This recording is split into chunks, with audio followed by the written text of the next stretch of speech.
www.attableek.com, the reviver of Iman. کہ اللہ تعالیٰ کی یہ جب نعمت پہلے فراہم کرتے کیا ہم واقعی تو اس کی قدر کرتے ہیں. اور آج ہمارے درمیان مولانا حمید صاحب بھی موجود ہیں. میرے دادا جان اکثر فرمایا کرتے تھے اللہ تعالیٰ ان کی مغفرت فرمائے اور ان کے درجات بلند فرمائے. ہمارے طالب علم کے زمانے کے اندر میرے دادا ہمیں اکثر ایک نصیحت کرتے تھے کہ بیٹا اپنے اساتذہ کے پاس جا کے بیٹھا کرو. بے شک آپ کے اساتذہ مصروف ہو، ذکر میں مصروف ہو، مطالعے میں مصروف ہو یا کسی اور کام میں مصروف ہو، بے شک آپ کے ساتھ بات کرے یا نہ کرے، لیکن آپ کے اساتذہ کے ساتھ بیٹھنے میں آپ کو جو عنوانات ملیں گے. اور وہ مثال دیتے تھے کہ آپ ایک عطر فروش کے یہاں چلے جاتے ہیں، آپ عطر خریدو یا نہ خریدو لیکن آپ کو خوشبو ضرور ملے گی. تو ایسے پرامرش میری درخواست یہ بھی ہے کہ اکثر ہم یہ شکایت کرتے ہیں کہ ہمیں اردو صحیح سے سمجھ نہیں آتی.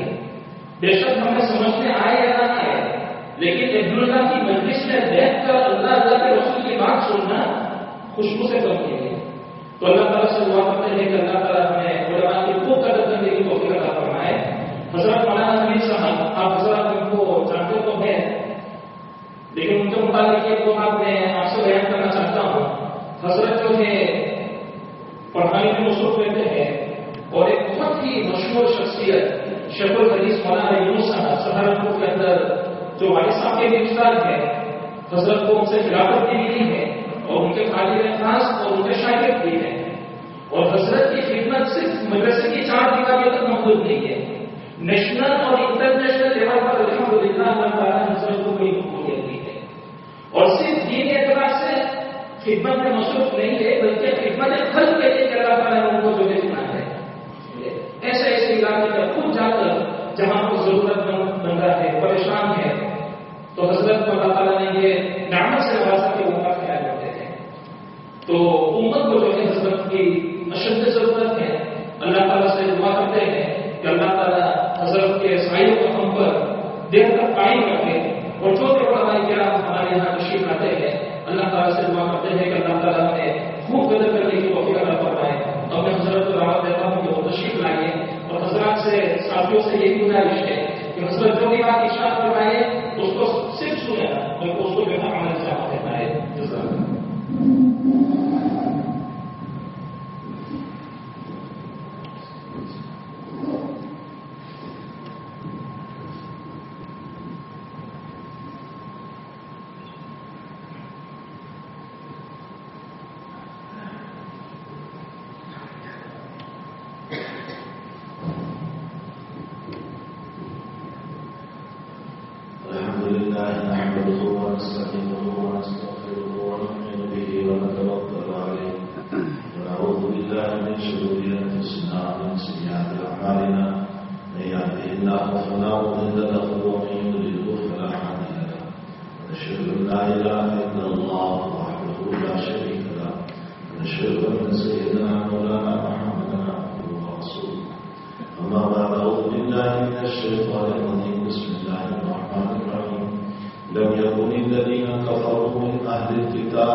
امثال القرآن و امثال الاحادیث کی طرح. ویسے اس بچے نے جو آیت پڑھی اس میں بھی اس بات کی طرف اشارہ کیا گیا کہ اللہ اسی طرح مثالوں کو بیان کرتا ہے. اللہ نور السماوات والارض مثل نوره كمشكاة فيها مصباح المصباح في زجاجة الزجاجة كأنها كوكب دري يوقد من شجرة مباركة زيتونة لا شرقية ولا غربية يكاد زيتها يضيء ولو لم تمسسه نار نور على نور يهدي الله لنوره من يشاء ويضرب الله الأمثال للناس. اللہ اس میں ایمان کی مثال بیان کر رہا ہے، ایمان کی مثال، اور فرمایا ایمان کا درخت سیدھا سیدھا چلتا ہے، اس میں ایچ پیچ نہیں ہوتی، اس میں تیرا ملونا نہیں ہوا کرتا ہے، سیدھا راستہ ہے. اب تعالیٰ شاہ نے ایمان کا ایک سیدھا راستہ بتایا ہے. اس میں کوئی ایسی پریشانی کی بات ہی نہیں ہے کہ انسان اس کے اندر پریشان ہو جائے. اللہ اس کو مثال سے سمجھا رہا ہے. پھر اللہ نور السماوات والارض مثل نوره كمشكاة فيها مصباح.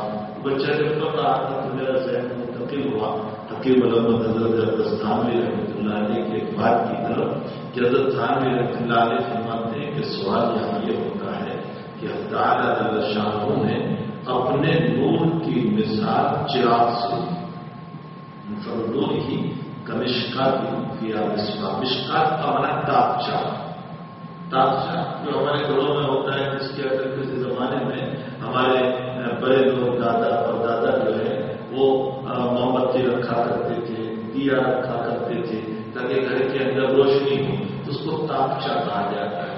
میں جب مشکات شریف میں پہنچا تو راجہ جامعہ حسینیہ میں تو میں نے حضرت مولانا رسول اللہ خان صاحب رحمۃ اللہ علیہ کو خط لکھا.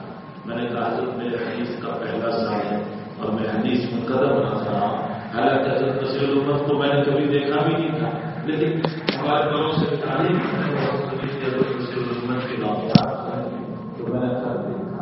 میں نے کہا حدیث کا پہلا سال ہے تو آپ فرمائیں جب تعالیٰ حدیث کے انوار اور حضرت کا میدان حضرت خانوی کی طرز پر جواب دینے کا تھا.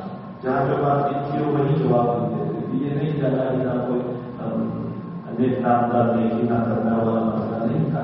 وہ جو ہمارا پرانا خط دیکھنے کا طریقہ تھا وہ پتی کا کرنا وہ تو بھی نیکی کا کرنا بھی لوگ دیکھتے. تو بہرحال وہ ہمارے بڑے لوگ ایسا کرتے تھا کرتے تھے گجرات میں نیک نامدار نیکی نہ کرنا، چاہے وہ ایک نماز نہ پڑھتا ہو تو بھی نیکی نہ کرنا. تو بہرحال میں نے حضرت کو خط لکھا تو حضرت نے جواب میں جو جواب دیا فرمایا مشکات نبوت سے نکلی ہوئی باتیں جو مشکات المصابیح میں موجود ہیں دعا ہے عاجز کی کہ مشکات حنیف میں داخل ہو جائے. اتنا پیارا جملہ حضرت نے لکھا تھا. مشکات نبوت سے نکلی ہوئی باتیں جو مشکات المصابیح میں موجود ہیں دعا ہے اس عاجز کی کہ مشکات حنیف میں داخل ہو جائے. یہ خط میں نے اپنے سینے کے لیے آج بھی رکھا ہے کہ یہ بزرگوں کی دعائیں ہیں. تو اللہ تعالیٰ نے یہاں ایک مثال دی کہ اللہ کے نور کی مثال ایسی ہے جیسے چراغ کو ایک تاکچے میں رکھا ہوا.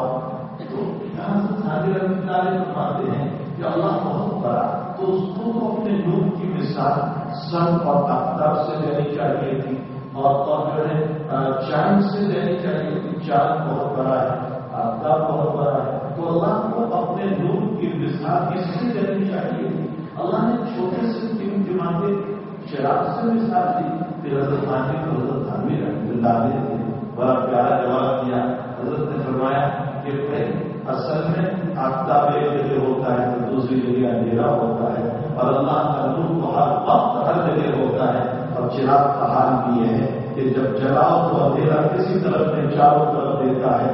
اللہ بھی یہی بتانا چاہتا ہے رات ہو یا دن ہو میرا نور ہر جگہ پھیلا ہوا ہے. اس بات کی طرف اشارہ کرنے کے لیے اللہ نے آفتاب سے مثال دی ہے. چاند سے حضرت تھانوی تو حضرت تھانوی رحمۃ اللہ علیہ تھی. کسی نے فرمایا حضرت ذکر میں لذت نہیں آئی. فرمایا لذت حضرت نفس حضرت نفس. فرمایا لذت حضرت نفس. لذت آئے یا نہ آئے یاد خدا میں مشغول رہو. اس لیے کہ حضرت بہت پیاری مثال دیتے ہیں. جوانی کی ہمارے تو نماز پڑھتے تھے, بہت پرتفاق انداز میں نماز پڑھتے تھے. اب بوڑھے ہو گئے تو ذرا بیٹھ کر نماز پڑھ رہے ہیں, کرسی پر نماز پڑھ رہے ہیں, تو آپ کہو گے حضرت وہ لذت نہیں آتی. ارے احمد وہ طاقت کا مسئلہ تھا, لذت کا مسئلہ نہیں تھا. فرمایا طاقت اور توجہ القلب سے نماز پڑھنا چاہیے, لذت آوے یا نہ. ایسی اصلاح حضرت فرمایا کرتے تھے اور دلوں کو ہلا دیا کرتے تھے. اسی لیے ہمارے اکابر فرماتے ہیں کہ ہمیں چاہیے کہ جس کو کوئی بزرگ نہ ملے وہ اللہ تعالیٰ کی کتاب کا مطالعہ کرے. اللہ تعالیٰ اس کے ذریعے سے اس کی زندگی کی اصلاح کروا دیں گے, تربیت کر دیں گے, اس کی زندگی واقعات بن جائے گی. تو میرے بھائی بہرحال میں یہ کہہ رہا تھا کہ امثال القرآن اور امثال الحدیث, اللہ تعالیٰ قرآن میں بھی جب مثال دیتا ہے تو ایسی مثال دیتا ہے کہ ہمارے دلوں کو ہلا دیتا ہے. اسی لیے میں نے کل کی مجلس میں بھی کہا تھا قرآن اور حدیث سے وابستہ رہو. ان علماء کرام کے پاس بیٹھ کر ان سے قرآن سمجھو, ان سے کلام رسول کو سمجھو. میں نے بھی جگہ جگہ پر یہ بات کہی کہ تبرکات کی بڑی اہمیت ہے, بڑی اہمیت ہے تبرکات کی. حضور پاک صلی اللہ علیہ وسلم سے تبرکات کا ثبوت بھی ہے, اس کا انکار نہیں ہے. اللہ کے نبی نے بات مبارک تقسیم فرمائی. صحابہ کرام آج بھی بہت سارے لوگوں کے پاس حضرت کے بال مبارک موجود ہے, البتہ اس کی سند کی ضرورت ہوگی. تو بہرحال بال مبارک موجود ہے. حضرت وضو فرماتے تھے تو صحابہ پانی دے لیتے تھے, برف پر بس حضرت سوچتے تھے, صحابہ اپنے ہاتھ میں لے لیتے تھے. حضرت ناک کا پانی نکالتے تھے, صحابہ اپنے ہاتھ میں لے لیتے تھے. ام سلمہ فرماتی ہے بخاری شریف میں کہ اللہ کے نبی اس مشکیزے سے پانی پیتے تھے, اس مشکیزے سے. تو جہاں سے حضرت پانی پیتے تھے میں نے اتنا چمڑے کا حصہ کاٹ دیا جہاں تک کا منہ لگتا تھا. اور فرمایا حضرت کی دنیا سے رخصت ہونے کے بعد مدینے میں کوئی بیمار پڑتا, میں پیالے میں پانی لیتی اور اس چمڑے کے ٹکڑے کو ڈال دیتی اور اس کو پانی پلا دیتی, اللہ شفا دے دیتا. ساری تبرکات کا انکار نہیں ہو سکتا ہے. یہ آج کل جو لوگ تبرکات کا انکار کرتے رہتے ہیں کاموں کا بلا وجہ کی تشدد اور سختیاں کر رہے, ورنہ تبرکات کی حقیقت ایک روایت ہے کہ حضرت ام سلمہ یا ام سلیم رضی اللہ تعالیٰ حضرت سوئے ہوئے ہیں اور یہ پسینہ بھر رہے ہیں, پسینہ تو حضرت کا پسینہ بھر رہی ہے تو حضرت کی آنکھ کھل گئی. تو میں یہ کیا کر رہی ہوں, فرمایا حضرت میں اس کو بطور عید رکھ کے اس کا بات کروں, اس لیے کہ آپ کے پسینے میں خوشبو. جب یہ روایت آتی ہے تو میں اپنے طلبا کو کہتا ہوں کہ دنیا میں ہم کو فخر ہے عید رکھو. کوئی کہتا ہے میں 10,000 تولے والا استعمال کرتا ہوں, کوئی کہتا ہے میں تو سعودیہ 35,000 روپیہ ہم کو بولا کرتا ہوں اور مہنگا عید رکھنا پڑے. صرف سن لو, لگانا نہیں ہے, صرف سن لو. تو ہمیں فخر ہے عطر کے اوپر کہ میں اتنا مہنگا عطر استعمال کر رہا ہوں, اور وہاں عطر کو فخر ہوگا اس بات کے اوپر کہ نبی کو ضرورت نہیں ہے لیکن مجھے اپنے بدن سے لگا دیں. حضور پاک صلی اللہ علیہ وسلم اپنے بدن مبارک سے لگاتے تھے عطر کو, تو وہاں عطر کو فخر ہوگا. تو میں سلیم رضی اللہ تعالیٰ میں یا ام سلمہ ورنہ تم کیا کرو, اور میں اس کو خوشبو بناؤں کی حضرت نے منع نہیں فرمایا. تبرکات اپنی جگہ ثابت ہے, اور آج بھی بزرگوں کے تبرکات کوئی شہر کا تبرک ہوتا ہے کہ کوئی شہر کا بچا ہوا ہے, کھا لیا پی لیا, لیکن یہ جو شہر کے بچے ہوئے تبرکات ہیں وہ باہری کے اندر کے نہیں. اگر اندر کا شہر نکالے تو کوئی کھائے گا نہیں, کوئی پیے گا بھی نہیں. یہ تو پلیٹ میں بچ گیا وہ کھا لیتے ہیں, یا گلاس میں بچ گیا وہ پی لیتے ہیں. قرآن کریم وہ تبرک ہے, قرآن کریم وہ تبرک ہے میرے بھائیوں کہ جو اللہ کے اندر سے نکلا ہوا قرآن. اللہ بولا ہے, یاد اللہ بولا ہے. اگلی کتابیں اللہ نے لکھ کر اتاری. قرآن کریم گواہ اس کے اوپر. حضرت موسیٰ علیہ السلام جب تورات لے کر آئے اور یہ تصویہ پھینکی تو بس تصویہ ٹوٹ گئی. معلوم ہوتا ہے اگلی کتابیں لکھ کر اتاری, اور قرآن اللہ نے بول کر اتارا. اسی لیے اگلی کتابیں کتاب اللہ اور ہمارا قرآن کلام اللہ. یہ کلام اللہ ہے, وہ کتاب اللہ ہے. اور بھائیوں ایک بات مسلم ہے اپنے لیے کہ لکھی ہوئی چیز میں ہیرا پھیری ہو سکتی ہے، تحریف ہو سکتی ہے، ادر بدل ہو سکتا ہے. میں نے کوئی کتاب لکھی، آپ نے کوئی کتاب لکھی، مفتی صاحب نے کوئی کتاب لکھی، تو کوئی ہیرا پھیری کر سکتا ہے، اس میں بڑھا سکتا ہے کچھ نہ کوئی. غنیت الطالبین عبد القادر جیلانی نے لکھی اور پھر میں ناریہ کو بیان کیا کہ یہ جہنم میں، یہ جہنم میں، یہ جہنم میں. تو کسی متشدد نے اور کسی دشمنی رکھنے والے نے غصہ دیا، وکیل کیا ناری. تو لکھی ہوئی چیز میں ہیرا پھیری ہو سکتی ہے، بولی ہوئی چیز میں ہیرا پھیری. کوئی ٹیپ کر رہا ہے، اب اس کے اندر میرے کلام میں کوئی ہیرا پھیری کرنا چاہے تو نہیں کر سکتا ہے. اگلی کتابیں لکھ کر اتاری تھی، اس لیے اس میں تحریف ہو گئے. قرآن کریم اللہ نے بول کر اتارا ہے، اس لیے قیامت تک اس میں تحریف کا کوئی سوال پیدا نہیں، اس میں رد و بدل کا کوئی سوال پیدا نہیں ہوتا. یہ مضبوط ترین کتاب اللہ تعالیٰ نے عطا فرمائی ہے، جامع کتاب. اللہ سے بولتا ہے. ایک بار تو اللہ تعالیٰ یہ کیا ہے مثال دیتے ہوئے کہ پیغمبر یہ لوگ تجھے لات سے، غصہ سے، بناک سے، تیری دیوتاؤں سے برستے ہیں، ہم کو ڈراتے ہیں، اس کے خلاف نہ بولو، یہ تمہیں ہلاک کر دے گی. تو اللہ کہتا ہے اللہم ارجلہم یبصرون بہا، ام لہم ایدی یبطشون بہا، ام لہم اعین یبصرون بہا، ام لہم آذان یسمعون بہا، قل ادعوا شرکاءکم ثم کیدونی فلا تنظرون. پیغمبر یہ جن سے تجھ کو ڈرا ہے، ان کے پاؤں میں جن سے وہ چلتے ہو، ان کے ہاتھ میں جن سے وہ پکڑتے ہو، ان کی آنکھیں جن سے کچھ نہیں ہے، یہ پتھر ہے، اس سے کچھ نہیں ہوتا ہے.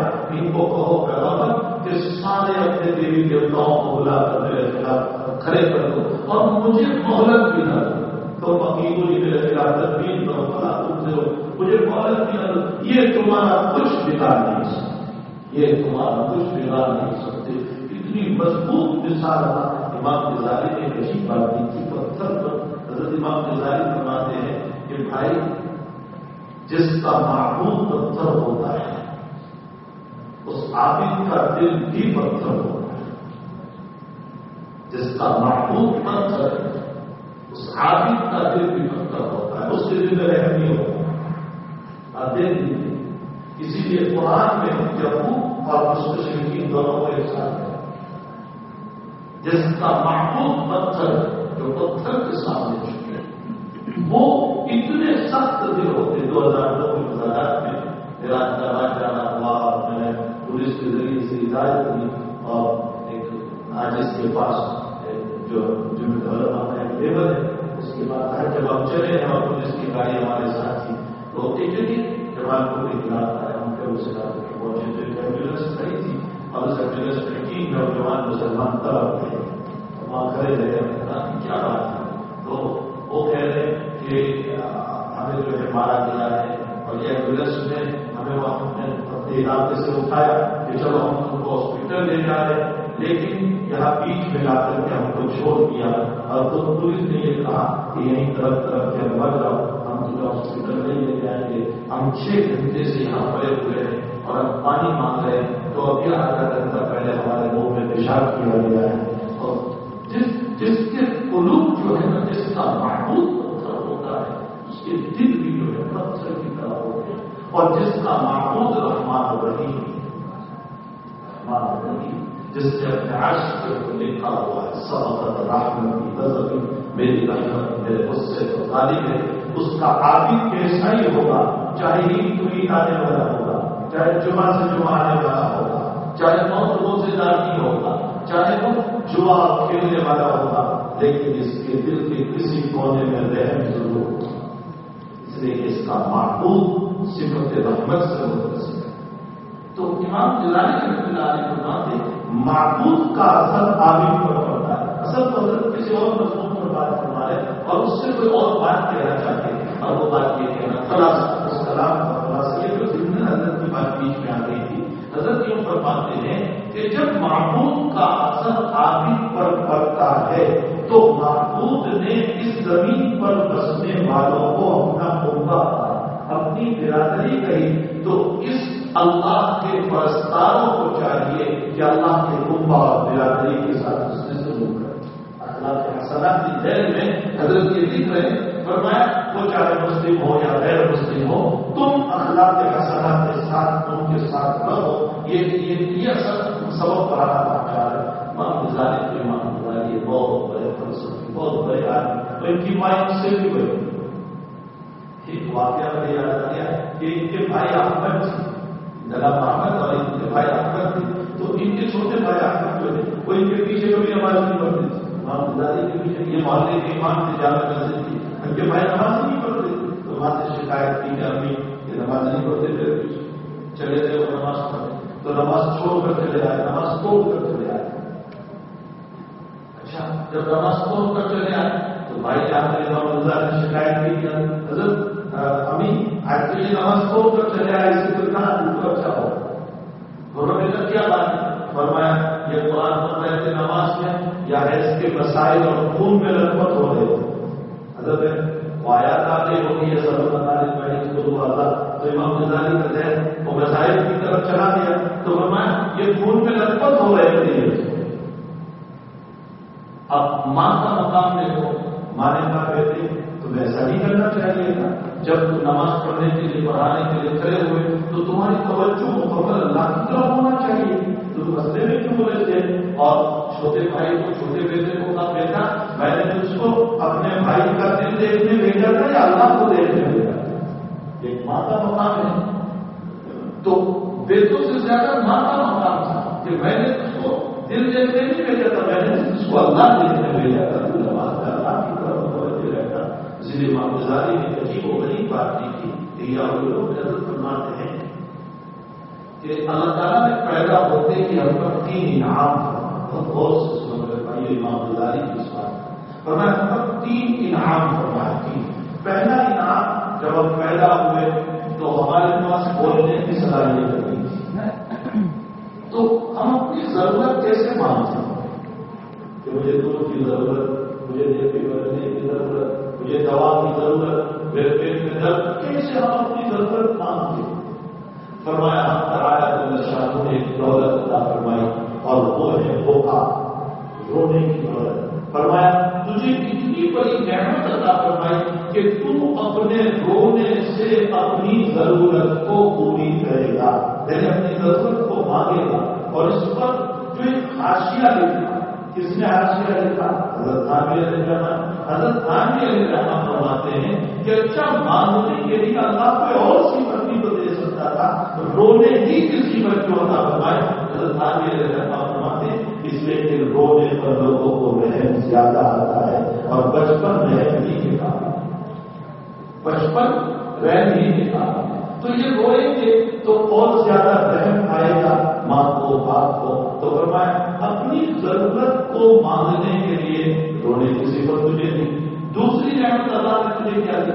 دوسری نعمت تجھے یہ دی کہ جب تو روتا ہے تو رونا تو ایک ہی طرح کا ہوتا ہے. یہ تھوڑے ہی نیتی بدلنے کے لیے علیحدہ آواز نکلتی ہو اور دودھ کی ضرورت ہو تو علیحدہ رونا ہوتا ہوگا، اور جو ہے پانی کی ضرورت ہے تو علیحدہ، اور پیٹ کا درد ہے تو الگ رونا ہوتا ہے. ایسا تو ہے سب ایک ہی طرح کا رونا ہے. تو ماں کو کیسے پتا چلے گا کہ ابھی دودھ کی ضرورت، ابھی پیٹ میں درد ہو رہا ہے، ابھی نیتی بدلنا ہے؟ ماں کو کیسے؟ بات فرماتے ہیں اللہ ماں پر الہام کرتا ہے، مؤمنۃ کانت او مشرکہ، چاہے وہ ماں مومنہ ہو چاہے وہ ماں مشرکہ ہو. اللہ الہام کرتا ہے کہ ابھی ضرورت ہے اس بچے کو دودھ کی، ابھی ضرورت ہے نیتی بدلنے کی، ابھی ضرورت ہے اس کو دوا کی، اس کے پیٹ میں درد ہوگا. میں نے یہ مضمون انگلینڈ میں وارسول میں بیان کیا تو ایک چائلڈ اسپیشلسٹ ڈاکٹر بیٹھے ہوئے تھے اور پرانے ڈاکٹر وہ بیان کے بعد میرے پاس آئے. مجھے چلے دنوں صاحب برسوں سے میں فیلڈ میں کام کر رہا ہوں، بالکل امام کی بات صحیح ہے. لوگ خاصوں بچوں کو لے کر میرے پاس آتے ہیں، میں کہتا ہوں ادھر کو یہ ہوگا یہ ہوگا. ماں کہتی ہے نہیں ڈاکٹر صاحب حقیقت یہ ہے کہ اس کے پیٹ میں درد ہوگا. اتنے کانفیڈنس کے ساتھ، اتنے اعتماد کے ساتھ ماں کیسے بول رہی ہے؟ وہی اللہ کی طرف سے الہام ہوتا ہے کہ تیرے بچے کو کس کی ضرورت ہے. فرمایا اگر ماں پر الہام نہ ہوتا تو ہماری ضرورتیں کیسے پوری ہوگی؟ یہ اللہ کا دوسرا احسان انعام ہوا. اور تیسری نعمت اللہ تعالیٰ نے جو عطا فرمائی ایک موقع، ایک اللہ کی طرف سے ماں پر الہام. اور تیسری نعمت تعالی جل شانہ نے عطا فرمائی، وہ پیدا ہوتے ہی معصوم ہو اپنے ماں کے سینے سے لگائے، 2-4 گھنٹے تجھے پیدائش کو ہوئے اور ماں کے سینے سے اپنے ہونٹ لگائے اور تم نے دودھ پینا شروع کر دیا. کہیں تجھے تعلیم بھی دی گئی تھی کہ دودھ کھینچنے کا طریقہ یہ ہوگا، لیکن جو تم نے دودھ پینے کا طریقہ، یہ اللہ کی طرف سے عظیم احسان ہے، عظیم احسان ہے. سنو میرے بھائی، آگے امام لکھتے ہیں یہی 3 نعمتیں اتنی بڑی ہے کہ ساری زندگی پیشانی رگڑتے رہو، اللہ کا حق ادا نہیں ہو سکتا. باقی انعامات تو بات کی، باقی سارے نام کہ چھوٹے سے بڑے کیے اور جوان کیے اور شادی ہوئی اور اولاد دی اور بیوی کی اور بچے دیے اور دکان دیے اور کاروبار کیا اور اچھے کپڑے دیے، یہ ساری باتیں بات کی ہے. پہلے یہ 3 نعمتیں جو اللہ تعالیٰ نے عطا فرمائی، اسی کا بدلہ ہم اللہ کا ادا نہیں کر سکتے. تو میرے بھائیوں، ہمیں چاہیے کہ ہم اپنے رب کریم کے شکر گزار کریں اور اس کے قرآن اور حدیث کو سمجھنے کی کوشش کریں. یہ تو صرف امثال المحمد بات کیا جاتا ہے، یہ کہ اللہ مثال دے رہا ضرب اللہ رجلا فيه شركاء متشاكسون ورجلا سلما لرجل يستويان مثلا الحمد للہ. فرمایا ایک وہ نوکر ہے جس کے 2 پارٹنر ہو اور ایک وہ نوکر ہے جس کا ایک ہی پارٹنر ہو. بتاؤ تم کون سے نوکر کو پسند کرو گے؟ اللہ کہتا ہے اسی کو پسند کرو گے جس کا ایک آدمی مالک ہو. جو 2 کا ہو وہ بڑا پریشان رہے گا کہ میں اس کو راضی کروں یا اس کو راضی کروں، اس کے مقام پہ جاتا ہوں یہ نہ، اس کے مقام پہ جاتا ہوں یہ نہ. اللہ کہتا ہے جب تم بھی یہ پسند کرتے ہو کہ ایک نوکر ایک ہی آقا کا، ایک ہی سیٹ کا بچت ہے، تو میرے بندو تم دنیا کی کتنے باتوں کو مانتے رہو گے اور کتنوں کو راضی کرتے رہو گے. ایک اللہ کو اپنا معبود بنا لو، میں تم سے راضی ہوگا. کیسی پیاری مثال توحید کے اوپر، کیسی بہترین مثال توحید کے اوپر دینا. تو قرآن ہے اور امثال قرآن اور قرآن کریم کی مثالیں بہت گہری اپنے اندر لیے ہوئے ہیں، بہت گہرائی اپنے اندر. اور حضور پاک صلی اللہ علیہ وسلم کی مثال، آپ کی مثالیں، آپ کی باتیں، اللہ اکبر. آپ فرماتے بخاری شریف کتاب العلم کی روایت، مثلی ومثل ما بعثنی اللہ من العلم والہدی کمثل الغیث. مثلی ومثل ہدایت، فرمایا کہ میں جس علم و ہدایت کو لے کر آیا، مثلی ومثل ما بعثنی اللہ بالعلم والہدی کمثل الغیث، میں جس علم و ہدایت کو لے کر آیا، میں جس علم و ہدایت کو لے کر آیا، اس کی مثال بارش کی طرح ہے. بارش کی طرح حضرت نے بارش کی طرح مثال کی ہوئی. تمام محدثین نے اس کی تشریح فرمائی کہ جیسے بارش کے ذریعے سے مردہ قلوب زندہ ہوتے ہیں، نبی کی تعلیمات سے مردہ دل زندہ ہو گیا. نبی کی تعلیم جب پڑھتی ہے بشرطے کہ وہ تعلیم بن کر رہے تھے. بقول ابن قیم کے سینہ کھولو قرآن اترے گا، لیکن دروازہ نہیں بنے تو قرآن آ جائے گا. سینہ کھولو حدیث اترے گی، لیکن دروازہ نہیں بنے تو قرآن حدیث کہاں اترنے جائے گی. تو فرمایا کہ اللہ کے نبی علیہ السلام کے علوم سے، آپ کی رعایت اس قرآن سے جیسے بارش سے ہوتا زمین زندہ ہو جاتی ہے، اسی طرح اللہ کے نبی کی تعلیمات سے ہوتا قلوب زندہ ہو جاتے ہیں. اور ہمارے حضرت جی مولانا یوسف صاحب رحمۃ اللہ علیہ ایک بہت پیاری مثال اس میں سمجھائے. حضرت فرماتے کہ بھائی اس میں یہ بھی ثابت ہو سکتا ہے زمانے کے اعتبار سے کہ تم دنیا بھر کی چیزوں کو کھا لو پی لو، لیکن تمہاری پیاس تو پانی ہی سے بجھتی ہے. تم نے آئس کریم کھائی، پانی لا، ارے ابھی تم نے آئس کریم کھائی، کوک پیا پانی لا، شربت پیا پانی لا، ابھی تم نے ٹھنڈا پیا کولڈ ڈرنک پیا پانی لا. تو آپ کیا کہتے ہیں؟ پیاس تو پانی سے بجھتی ہے. جب یہ بات سمجھ میں آ گئی تو حضرت رحمۃ اللہ علیہ فرماتے ہیں تم دنیا بھر کے علوم کو حاصل کر لو اور گریجویٹ بن جاؤ، لیکن تمہارے دل کی پیاس تو نبی کی تعلیمات ہی سے بجھے گا. نبی کی تعلیمات ہی سے بجھے، اس کے بغیر پیاس دلوں کی پیاس نہیں بجھ سکتی ہے اللہ پہ ذکر اللہ تطمئن القلوب، دلوں کو سکون قرآن سے ملتا ہے، اللہ کی یادوں سے ملتا ہے۔ الا من اتى الله بقلب سلیم، جو قلب سلیم کو لے کر جاتا ہے اللہ غریب میں بھی اسے سکون دے دیتا ہے، راحت دے دیتا ہے۔ اور جو کیسا ہوتا ہے ثم قست قلوبهم من بعد ذلك فهي كالحجارة أو أشد قسوة فإن من الحجارة لما، اس کا دل پتھر کی طرح ہو جاتا ہے، اس میں کوئی بات اترتی ہی نہیں ہے۔ تو میرے بھائیوں، اس حدیث شریف کے اندر اللہ کے نبی علیہ السلام نے اپنے علم، اپنی ہدایت اور اپنے قرآن کی مثال بارش سے دی ہے، اور بارش کو بلانے نہیں جانا پڑتا، بارش کو بھی تمہارے گھر آتی ہے۔ اس سے معلوم ہوا کہ اہل علم بھی تمہارے گھر آئیں گے۔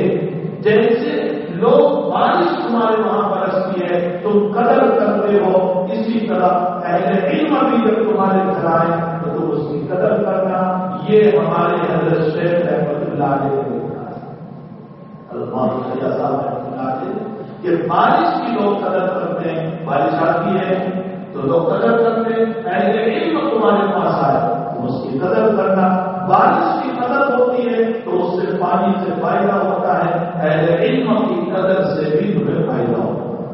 اور وہ فائدہ یہ ہوگا کہ نسل میں دین زندہ ہوگا۔ حضرت شیخ کی بات کرتے ہوئے یقین ہوا کرتی ہے، بخاری شریف میں روایت ہے اللہ کے نبی علیہ السلام نے فرمایا کہ دیکھو بھائی اپنے مکانوں میں نماز پڑھو، بھلا تتخذوها قبورا، اس کو قبرستان نہ بنا، عجیب معنی بیان کیا، فرمایا بھلا تتخذوها قبورا۔ تمام محدثین نے اس کا مطلب یہ بیان کیا کہ اپنے گھروں میں نفلی نماز پڑھو، قرآن کی تلاوت کرو۔ کیوں؟ اس لیے کہ اگر تم اپنے گھر میں بالکل نماز نہیں پڑھتے، تمہاری بیوی نماز نہیں پڑھتی، بچی نماز نہیں پڑھتی، تو جیسے قبرستان میں مردے نماز نہیں پڑھتے، تمہارا گھر اور قبرستان برابر ہو گئے۔ قبرستان نہ بناؤ اپنے گھروں کو، نفلی نمازیں اپنے گھروں میں پڑھو۔ اللہ کے نبی علیہ السلام نے فرمایا تمہاری عورتوں سے کہو گھروں میں نماز پڑھے، قرآن کی تلاوت کرے۔ حضرت علی صدیق سلمان کے ساتھ میرا ایک دن جانا ہوا اور تو صاحب کے مکان کا انتظار تھا، تو حضرت کو سارا مکان کرا ہے، بے روم ہے، روم ہے، کپڑا روم ہے، بادام روم ہے، بتانے لگے تو بہت سارے چیزیں بتائے۔ حضرت نے پوچھ لیا، حضرت نے فرمایا بھائی کوئی نماز روم بھی ہے؟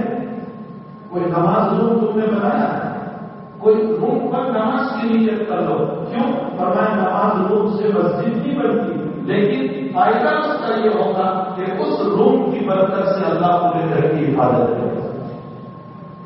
تو ہمارے گھروں میں ایک روم ایسا بھی ہونا چاہیے کہ جس میں نماز پڑھے، میں، میرے بچے، میری بیوی، یہ لوگ نماز پڑھیں گے، اس میں فضائل ذکر ہو، فضائل اعمال ہو، فضائل تبلیغ ہو، قرآن شریف رکھا ہو، بیس چیزیں رکھی ہو، یہ کتابیں رکھی ہو تاکہ اس میں بیٹھ کر 10 منٹ کچھ ملاقہ ہو جائے، کچھ دین کی باتیں ہو جائے۔ تو میرا حضرت یہ مانا تو سبھی بات کسی حضرت شیخ میزان اس کا اس ترجمہ فرماتے ہیں، حضرت فرماتے ہیں کہ بھائی بلا تتخذوها قبورا کا مانا یہ ہے کہ جب کوئی تمہارے گھر مہمان آئے تو مفتی صاحب ان کو خالی ہاتھ واپس نہ کرو، کچھ پلا کر بھیجو، اس لیے کہ تم نے کچھ نہیں پلایا تو تم میں اور مردوں میں کوئی فرق نہیں، آپ وہ بھی کچھ نہیں پلاتے۔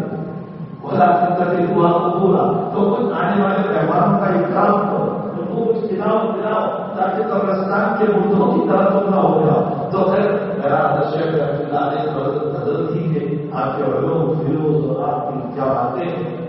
تو میں یہ کہہ رہا تھا کہ امثال القرآن اور امثال الحدیث، قرآن کی مثالیں، حدیث کی مثالیں، اور اس سے دل میں ایک نور پیدا ہوتا ہے۔ ہمارے شیخ کہتے ہیں جہاں بھی جاؤ، جہاں بھی جاؤ قرآن حدیث سے نہ اللہ کی سناؤ، اللہ کے نبی کی سناؤ۔ فرمایا اپنی سناؤ گے تو دلوں میں تکبر آئے گا، اللہ کے رسول کی سناؤ گے دلوں پر اثر ہوگا، تیرے دل میں توازن پیدا ہوگا۔ اللہ کے رسول کی سناؤ، اور اس میں واقعات بڑا مزہ آتا ہے اللہ کے کلام میں، اور حضور پاک صلی اللہ علیہ وسلم کے کلام میں بہت مزہ آتا ہے۔ تو قرآن کریم ایک بہت بڑا تبرک ہے جو اللہ کے اندر سے نکلا ہوا تبرک ہے، اندر سے نکلا ہوا اس کا عظیم الشان تبرک اللہ تعالیٰ نے اس امت کو دیا ہے۔ کاش کہ امت تلاوت کے حد تک اس کی قدر نہ کرے، اس کو سمجھنے کی بھی قدر کرے، اس کو سمجھنے کی بھی کوشش کرے، اللہ کیا کہہ رہا ہے اس کو سمجھنے کی بھی کوشش کرے، اور جب سمجھو گے تو پھر نماز میں خالصان کی لمبی قرات پر بھی مزہ آئے گا۔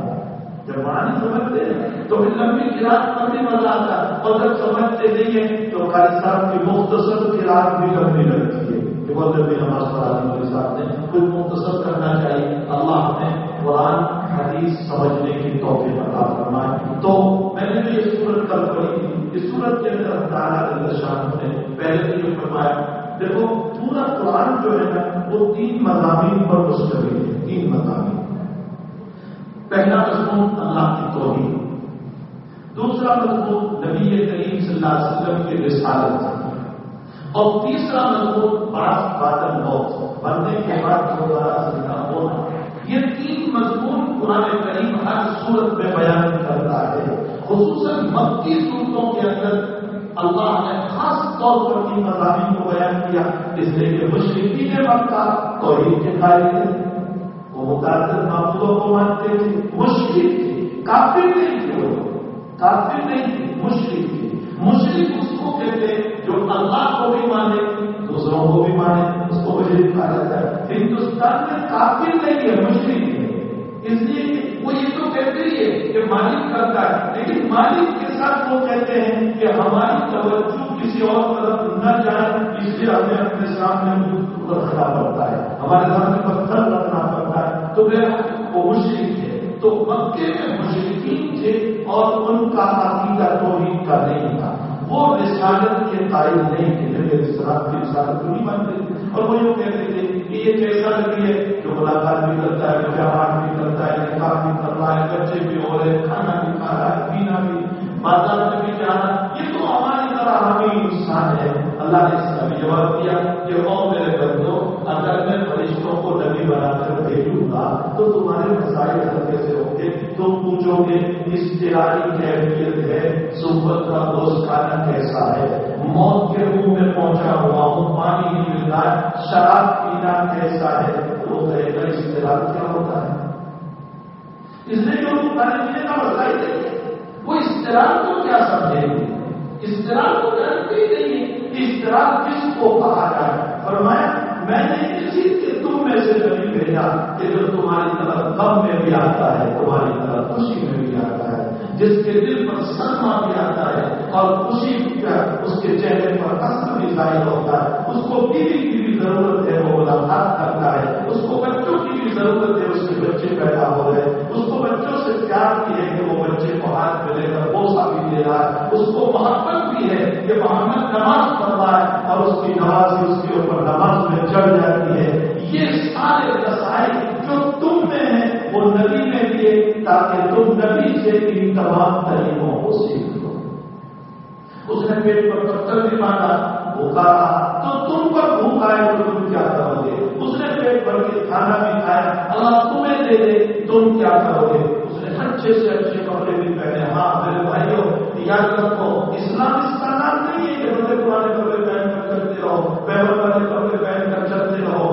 اللہ نے کر دیا، کھانا چاہیے، پینا چاہیے، اللہ کی نعمتیں ہیں، کپڑا پہننا چاہیے۔ بعض لوگ یہی سمجھتے ہیں کہ ولایت کسی کو کہتے ہیں کہ بڑے پرانے کپڑے پہنو، 10 دن میں ایک مرتبہ غسل کرو، بہت ایسے گندے سندے کپڑے پہن کر کے چلتے رہو، اور پیون والے کپڑے ہو۔ حضور پاک صلی اللہ علیہ وسلم نے اعلیٰ درجے کے کپڑے بھی پہنے ہیں، اوسط درجے کے میڈیم کے کپڑے بھی پہنے ہیں، ادنا درجے کے پیون والے بھی پہنے ہیں۔ عبداللہ بن عمر رضی اللہ تعالیٰ عنہ بخاری شریف میں صفتی جوتا ہے، صفتی جوتا جو ہم پہنتے ہیں بڑا خوبصورت ہوتا ہے، گرام اس کی وجہ سے صاف ستھرا ہوتا ہے۔ جب عبداللہ بن عمر نے پہنا تو تابعین نے اشکال کر دیا، حضرت یہ اتنا اعلیٰ درجے کا آپ نے جوتا پہنا؟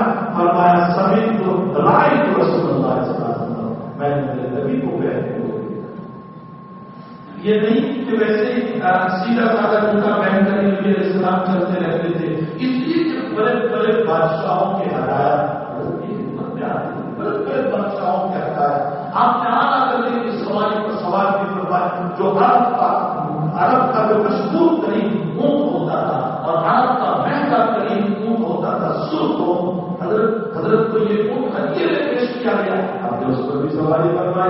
بحیرہ کے بادشاہ نے سفید خنجر پیش کیا جو اعلیٰ درجے کا تھا. حضرت نے اس پر بھی سواری فرمائی تو آپ نے ادنا درجے کے گدھے پر بھی سواری فرمائی. آپ گدھے پر بھی بیٹھے, خنجر پر بھی بیٹھے, گھوڑے پر بھی بیٹھے. ایک مرتبہ مدینے میں شور ہوا کہ کوئی چور آ رہے ہیں, رات کا وقت. اللہ کے حبیب پاک صلی اللہ علیہ وسلم نے سنا تو سارے صحابہ جمع ہو گئے. تو حضرت ابو طلحہ بولا کے دربار کھڑے تھے رات میں کہ لاؤ میں میرا سوال ہو کر کے دیکھوں کون چور ہے. حضرت نے کہا ابو طلحہ گھوڑا لاؤ. حضرت نے گھوڑا دیا, کوئی اوپر کپڑا بھی نہیں بچھایا اور ویسے ہی حضرت سوال ہو گئے. تلوار کی حضرت کاری اور رات کے اندھیرے میں پورے مدینے کا گشت لگا کر کے آ گئے اور مسجد نبی کے قریب صحابہ جمع نے آ کر کے فرمایا کوئی غم کرنے کی ضرورت نہیں, کوئی چور نہیں ہے, میں پورا مدینہ گھوم کر کے آیا, سو جاؤ تم لوگ آرام سے. اور اس کے بعد فرمایا ابو طلحہ میں نے تو تیرے گھوڑے کو سمندر پایا. سمندر کی طرف, پانی کی طرف دوڑا. حضرت سے بہترین گھوڑے پر بھی سوار ہوئے. اس لیے میرے بھائی دنیا اس کا نام نہیں ہے کہ بہت شاندار قدرت ہے. یہ صحابہ رضی اللہ تعالیٰ مسلم شریف کتاب ایمان کی روایت ہے. اللہ کے حبیب پاک صلی اللہ علیہ وسلم نے فرمایا متکبر کی طرف اللہ نگاہ شفقت نہیں کرے گا.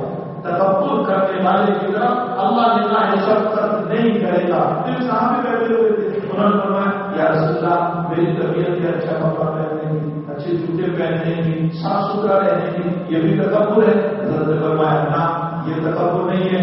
ان اللہ جمیل یحب الجمال, اللہ خوبصورت ہے, جمال والا ہے, وہ خوبصورتی کو جمال کو پسند کرتا ہے. یہ تکبر نہیں ہے. تکبر کس کو کہتے ہیں؟ حضرت نے فرمایا بطر الحق وغمط الناس. فرمایا حق بات کے آ جانے کے باوجود آئی این کا مسئلہ بنا لینا کہ نہیں میرے سامنے تو کون بولنے والا.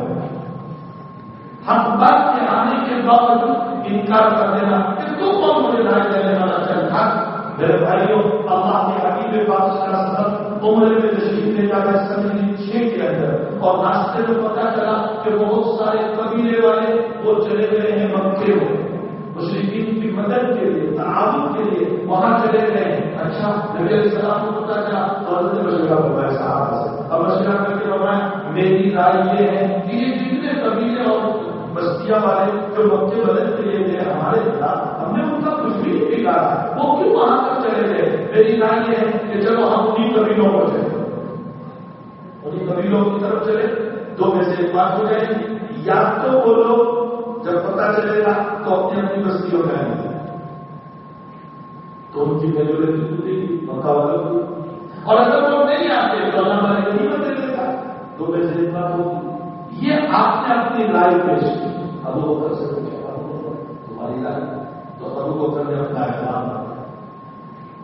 اللہ کے حبیب ہم نے تو احترام رکھا ہے, اور ہم تو وقتی کے ارادے سے چلے, ہم تو عمرے کے ارادے سے, ہم تو کعبہ کے ارادے سے چلے, ہم ان بستیوں کے ارادے سے نہیں چلے.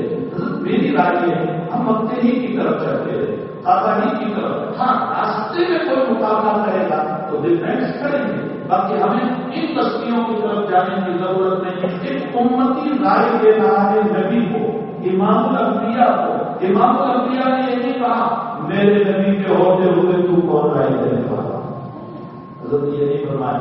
حضرت نے فرمایا ابو بکر کی رائے صحیح ہے, امضوا بسم اللہ, بسم اللہ پر مکے ہی کی طرف چل رہے. امت کو اس بات کی تعلیم دی, حق بات کے آنے کے باوجود بڑا ہو یا چھوٹا ہو, بھائی انانیت نہیں آنی چاہیے, انت کا مسئلہ نہیں آنا چاہیے. حق بات آ چکی ہے, ہمیں اس کو مان لینا چاہیے. نہ ماننا تکبر ہے, مطلب الحق, حق بات کے آنے کے بعد انکار, اور غلط الناس لوگوں کو حقیر سمجھنا. میں کپڑے آنا پہننا تکبر نہیں, لیکن حقیر سمجھ کر پہنوں تو تکبر ہے. میں حقیر سمجھ کر یہ کام کر رہا ہوں تو تکبر ہے. تو میرے بھائی حقیقت یہ ہے کہ یہ قرآن کریم میں رسالت کو جو اللہ تعالیٰ نے ثابت فرمایا وہ اس لیے کہ مشرکین رسالت کے قائل نہیں تھے. رسول اللہ صلی اللہ علیہ وسلم کی رسالت کے وہ بالکل قائل نہیں تھے. اس کے یہ کہہ رہا تھا کہ یہ اللہ کے حبیب نے اعلیٰ بھی پہلا, اوسط بھی پہلا, اعلیٰ بھی پہلا, امت کے لیے سارے راستے نکالے تھے, اور اس کو دنیا نہیں کہا جاتا. رومی نے کیا لکھا ہے؟ رومی نے لکھا جس دنیا اسخدا غافل ادن, جس دنیا اسخدا غافل ادن نحتماش و نقف و فرزند فرمایا دنیا کیا ہے؟ دنیا کیا ہے؟ اللہ سے غافل ہونے کا نام دنیا ہے. کپڑوں کا نام، پیسوں کا نام، بیوی کا نام، بچوں کا نام، مکان کا نام دنیا نہیں ہے. دنیا نام ہے اللہ سے غافل ہونے کا. ایک آدمی کے پاس کروڑوں ہے اور وہ اللہ کی یادوں میں لگا ہے، وہ پکا دیندار ہے. اور ایک آدمی کے پاس 100 ڈالر ہے لیکن اللہ سے غافل ہے، وہ پکا دنیا ہے. اللہ سے غفلت کا نام دنیا ہے. میرے بھائیوں، شریعت نے تمہیں کمانے سے بالکل منع نہیں کیا، لیکن اس کمانے کے اندر اللہ سے غافل نہ ہو جا. ابھی تو آیات پڑھی گئی نا، اس میں اس بچے نے پڑھا رجال اللہ تلہیہم تجارۃ ولا بیع عن ذکر اللہ واقام الصلاۃ وایتاء الزکاۃ. اللہ کہتا ہے میرے بندے وہ ہیں کہ ان کی تجارتیں ان کو نماز سے اور زکات سے اور اللہ کے ذکر سے نہیں روکتی ہے. ان کی تجارتیں نماز سے، زکات سے اور اللہ کے ذکر سے نہیں روکتی ہے. اس کو کہا جاتا ہے رجال. وہ ہیں اللہ والے، وہ ہیں تعلق رکھنے والے اللہ تعالیٰ سے. اور جس کی تجارت، جس کا کاروبار نمازوں سے روک لے، نماز نہ پڑھے، زکات سے روکے، زکات نہ دے، اللہ کے ذکر سے رک جائے، فرمایا وہ ہمارے بندے نہیں ہو سکتے. تو ہمیں کاروبار سے منع نہیں کیا گیا، لیکن کاروبار میں رہ کر ایک اللہ کو یاد کرنا. اور تیسرا مضمون قرآن کا دوبارہ زندہ ہونا. یہ دوبارہ زندہ ہونا چونکہ مشرکین مکہ قائل نہیں تھے، اس لیے اللہ نے ان تینوں مضمون پر زور دیا. یہ جو سورت ہے لم یکن الذین کفروا من اہل الکتاب، اس سورت کے اندر اللہ نے رسالت کو ثابت کروایا. بہت زور دے کر کے رسالت کو ثابت کیا کہ میرا رسول سچا ہے، تم اس کو مان لو. یہ کافر اور یہ اہل کتاب لم یکن الذین کفروا من اہل الکتاب والمشرکین منفکین، یہ اپنے باپ دادا کے طریقے سے ہٹنے والے نہیں ہیں. منفکین کب تک؟ حتی تأتیہم البینہ، دلائل آ جائے. اچھا اللہ کیا دلائل دے گا؟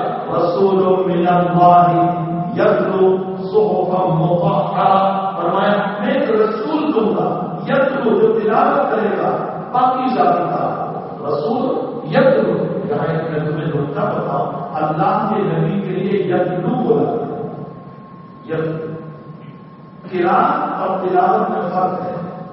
تلاوت اس کو کہا جاتا ہے، خوب سنو، تلاوت اس کو کہا جاتا ہے کہ تم کسی کے تابع بن کر پڑھو، اس کو تلاوت کہا جاتا ہے. میں جیسے آپ کو بتاؤں ویسے آپ پڑھو، اس کو تلاوت کہا جاتا ہے. نبی کے لیے ہر جگہ قرآن نے یہ لفظ استعمال کیا. یہاں بھی رسول من اللہ یتلو، دوسری جگہ قد من اللہ علی المؤمنین اذ بعث فیہم رسولا من انفسہم یتلو علیہم آیاتہ. اور قرآن کس کو کہا جاتا ہے؟ قرآن کا معنی ہوتا ہے کسی کے تابع ہو کر رہے. میں اپنے طور پر پڑھوں، اس کو قرآن کہا جاتا ہے. اللہ اپنے لیے جب بولتا ہے تو قرآن فَإِذَا قَرَأْنَاهُ فَاتَّبِعْ قُرْآنَهُ، اس لیے کہ اللہ کے اوپر کوئی اللہ نہیں ہے کہ اللہ اس کے تابع ہو کر پڑھتا ہے. نبی کے لیے تلاوت بولا گیا. امت کو یہ تعلیم دی ہے کہ نبی وہ پڑھتا ہے جو اللہ نے بتایا، تو تمہیں بھی ایسے ہی پڑھنا ہے جیسے نبی نے بتایا. تمہیں بھی ایسے، تمہیں تلاوت کرنا ہے، تمہیں قرآن نہیں کرنا ہے، تمہیں تلاوت کرنا ہے. اس کو تلاوت کہا جاتا ہے. اور جو منمانی طور پر جو الفاظ کی رعایت نہیں کرتا، صفات کی رعایت نہیں کرتا، یہی وجہ ہے. یہ بات آگے تو میں عرض کروں، جناب رسول اللہ صلی اللہ علیہ وسلم بخاری شریف میں ایک مرتبہ ابی نے خان کو فرمایا، ابی آؤ میں تمہیں قرآن سناؤں. تو حضرت ابی کہنے لگے اللہ کے حبیب قرآن آپ کو اترتا ہے اور آپ مجھے سنائے، میں تو امتی ہوا، آپ مجھے اپنا قرآن سنائے. فرمایا ہاں اللہ نے تیرا نام لیا. اللہ نے اس کو کہا کہ ابی کو قرآن سنا. تو حضرت ابی کو خوشی کی، اللہ سلمان، اللہ نے میرا نام لیا. کیسے صحابہ تھے کہ ساتوں آسمانوں کے اوپر خالی ان کا نام لیتا. فرمایا ہاں اللہ نے نام لیا کہ ابی کو سنا. پھر اللہ کے نبی نے یہی سورت سنائی، لم یکن الذین کفروا. یہ سورت حافظ بن حجر اسقلانی بہت بڑے محدث، وہ اس حدیث کے اندر شرح کرتے ہوئے یہ لکھتے ہیں کہ اس سورت کو نبی نے اس لیے سنایا کہ اس سورت میں 29 کے 29 حروف موجود ہیں اور اس کے ساتھ تجوید کی جتنی صفات ہیں وہ ساری صفات بھی موجود ہیں، ساری صفات بھی ہے، سارے حروف بھی ہے۔ اچھا اب ابئی کے کام تو نماز میں سنتے ہی تھے نبی کا قرآن، بھائی مفتی صاحب نماز پڑھائیں گے تو یہ سنیں گے یا نہیں؟ تو نبی کا قرآن تو سنتے ہی تھے پیچھے، پھر خاص طور پر اسپیشل ابئی کے سامنے بیٹھ کر پڑھنے کا حکم جو دیا گیا، حافظ صاحب رحمۃ اللہ علیہ فرماتے ہیں کہ وہ نماز میں پڑھتے تھے اللہ کے نبی، تو کیفیت کا پتہ نہیں، جب سامنے پڑھیں گے تو تلفظ کی ادائیگی کا پتہ چلے گا، اس لیے کہ ابئی امت کا قاری بننے والا ہے اور اس سے سلسلے قرات چلنے والی ہے، اس لیے نبی علیہ السلام کو حکم دیا کہ سامنے تاکہ ادائیگی حروف کا پتہ چلے کہ نبی بات کیسے ادا کر رہے ہیں، صاف کیسے ادا کر رہے ہیں، ضاد کیسے ادا کر رہے ہیں۔ میں اس لیے اس مضمون کو چھیڑ رہا ہوں کہ قرآن سیکھو، صحیح قرآن کو، صحیح قرآن کو، قرآن کریم کی تلاوت ایسی کرو کہ قرآن صحیح ہو، ورنہ قرآن ہم پر لعنت کرے گا کہ تم اس کو چھوڑ دے پڑھنا۔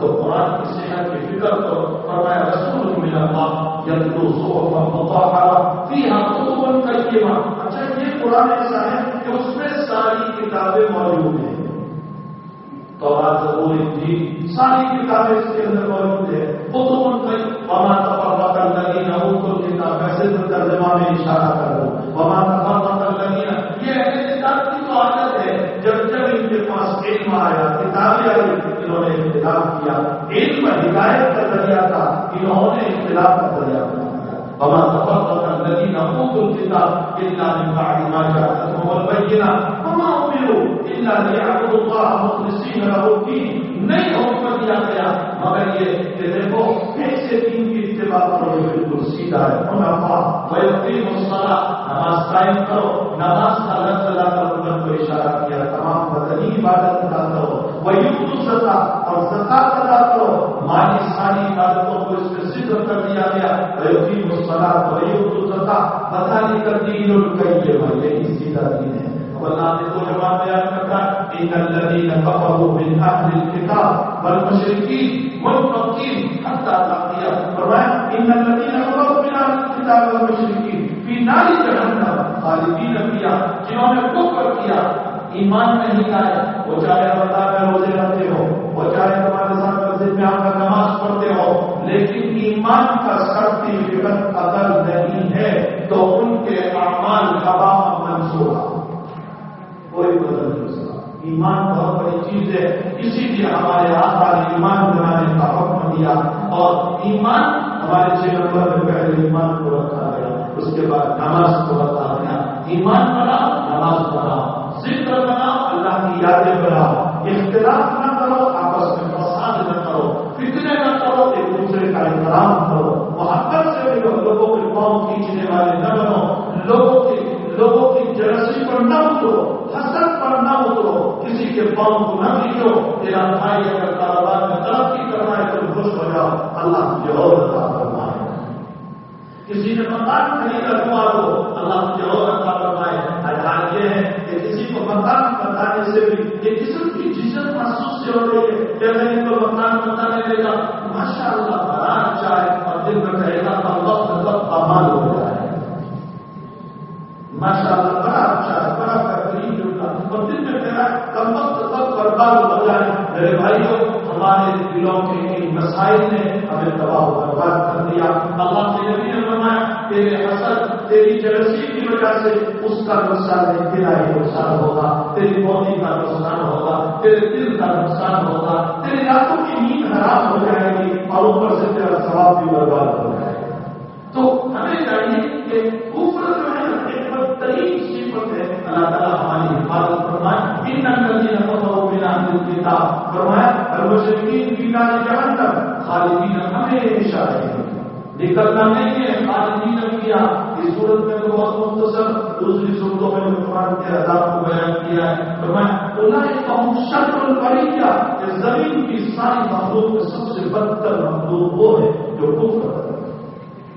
دوسری جماعت آپ کو اللہ بیان کر رہا ہے ان الذین آمنوا وعملوا الصالحات، لہم جنات تجری من تحتها الانہار، فرمایا تو ایمان لائے اور اعمال صالحہ، صرف ایمان نہیں، ایمان کے ساتھ اعمال صالحہ۔ بخاری شریف کتاب الصلاۃ میں ایک تابعی نے جو بیان کیا کہ ایمان کے بعد اعمال کرو، نماز پڑھو، روزہ رکھو، دین کا کام کرو، تو ایک ہمارے جیسا کوئی بیٹھا ہوگا، اس نے کہا کہ حضرت یہ ایمان کیوں جنت کی چابی ہے؟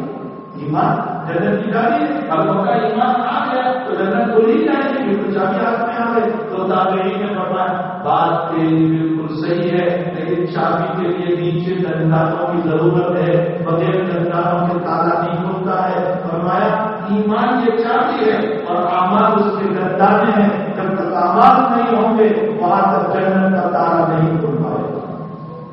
ان الذین آمنوا وعملوا الصالحات لهم جنات تجری من تحتها الانہار۔ دریا میں چاہتے ہیں کہ میرا مکان گارڈن میں ہو، باغ میں ہو، نیچے سے نہریں ہو، سوئمنگ پول بھی ہو، جیسے دنیا مسائل ہے کہ وہاں بیٹھنے کا ہو، کھیلنے کا ہو، گھومنے کا ہو، میرے بچے یوں کھیلے اور فلاں ہو۔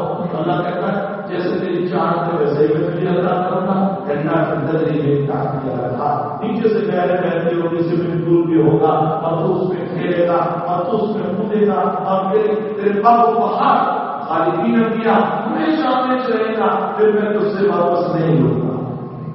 اولئک هم خیر البریہ، یہ بہترین قسم کے لوگ ہیں۔ جزاؤہم عند ربہم جنات عدن تجری من تحتها الانہار۔ پھر اللہ کی کیا رضی اللہ عنہم ورضوا عنہ۔ صحابہ کے متعلق تو کہا ہی تھا، لیکن قیامت تک آنے والے انسان اگر ایمان لائے اور اعمال صالحہ کیے تو اللہ آپ سے متعلق بھی کہہ رہا ہے رضی اللہ عنہم ورضوا عنہ، اللہ تم سے راضی، تم اللہ سے راضی۔ یا تو النفس المطمئنہ ارجعی الی ربک راضیۃ مرضیہ۔ اور بولے کیا لذت ہوگی اس وقت جب اللہ کہہ رہا ہو آجا میرے بندے، آجا میرے بندے۔ حضرت علی صاحب نے کے لیے لکھا ہے، فرمایا میں پہلی مرتبہ حضرت شیخ رحمۃ اللہ علیہ کے پاس گیا، والی تو فرمایا حضرت شیخ نے یوں باہر آ جاؤ یوں فرمایا۔ جب حضرت شیخ نے اس کو یوں گلے لگایا تو ایسا معلوم ہو رہا تھا کہ میرے سامنے جنت ہوئی۔ اس دنیا کا شیخ گلے لگاتا ہے تو یہ حال ہے، جب اللہ پیار سے مرنے والے مومن کو یوں کہہ رہا ہوگا یا یہ تو النفس المطمئنہ ارجعی الی ربک راضیۃ مرضیہ، میں تجھ سے راضی ہوں، مجھ سے راضی۔ آجا میرے بندے فادخلی فی عبادی وادخلی، وہ اللہ اپنے گھرے لگا رہا ہے، فادخلی فی عبادی وادخلی جنتی۔ تو میرے بھائیوں رضی اللہ عنہ ورضوا عنہ، لیکن آخری بات اللہ بیان کر رہا ہے ذالک لمن خشی رب۔ اپنے رب کی خشیت ہر وقت اللہ سے ڈرتے رہو، ہر وقت اللہ سے ڈرتے رہو، جنت ہو، خلوت ہو، ظاہر ہو، باطن ہو، ہر وقت اللہ سے ڈرتے رہو۔ خشیت ایک لفظ سے بیان کرتا ہوں، جنید بغدادی سے کسی نے پوچھا کہ حضرت خشیت کیسے پیدا ہوگی، تو حضرت نے دو طریقے بیان کیے۔ ایک طریقہ بیان کیا اللہ کی نعمت کو یاد کر اور اپنے گناہوں کو یاد کر، اس وقت جو کیفیت ہوگی اس کو خشیت کہا جاتا ہے۔ اللہ کی نعمت یاد کر اپنے گناہوں۔ اور دوسرا طریقہ جنید بغدادی کا ہے، فرمایا کسی نے حضرت گناہ کی خواہش بہت ہو رہی ہے تو حضرت نے فرمایا محمد کی جلا دے، چراغ جلا اور یہ انگلی ڈال کر پھر نکال، یہ انگلی ڈال کر پھر نکال، اور یہ تصور کر کہ دنیا کی اتنی سی آگ کو میری انگلی برداشت نہیں کر رہی ہے، اگر میں نے یہ کام کر لیا تو جہنم کی آگ کیسے برداشت کروں۔ یہ تصور کر لیں، یہ دو عمل بڑے زبردست ہے جو خشیت پیدا کرنے کے دو طریقے ہیں۔ میرے بھائیوں ہماری زندگیوں میں اللہ کا ڈر آ جائے، خشیت آ جائے، اسی لیے یہ دعوت و تبلیغ کی محنت، اللہ کے راستے کی محنت، اور اسی لیے یہ دعوتوں کی محنت، خانقاہوں کی محنت، بزرگوں کی محنت، یہ سارے شعبوں کی بنیاد یہی ہے کہ ہر بندے کے دل میں اللہ کی خشیت آ جائے۔ ماشاء اللہ یہاں بھی اکثر اجتماع آ رہا ہے، ہمارے تشریف لانے تقاضے ہیں، حضرات کے بھی، ملک کے بھی، ملک کے باہر کے بھی بہت سارے تقاضے ہیں. تو میرے بھائیوں ہمیں چاہیے کہ ہم اپنے قلب کی اصلاح کے لیے، اپنے دل کی اصلاح کے لیے، اپنی آخرت کی فکر کے لیے ان تمام شعبوں سے جڑے. یاد رکھو ایک شعبہ نہیں، تمام شعبوں سے. اپنی اولادوں کو مدرسوں سے جوڑو، علماء سے جوڑو، اپنے آپ کو اہل اللہ سے جوڑو، اللہ والوں سے جوڑو، اور دعوت و تبلیغ میں لگو. انشاءاللہ یہ تینوں طریق کے ذریعے سے ہمارے دل زندہ ہو جائیں گے. تو بھائی اس کے لیے تقاضے ہیں جنہوں نے پہلے بھی نام لکھوائے، جلدی جلدی اپنا نام پیش کر دیں تاکہ نکاح ہو جائے، دعا ہو جائے. بتاؤ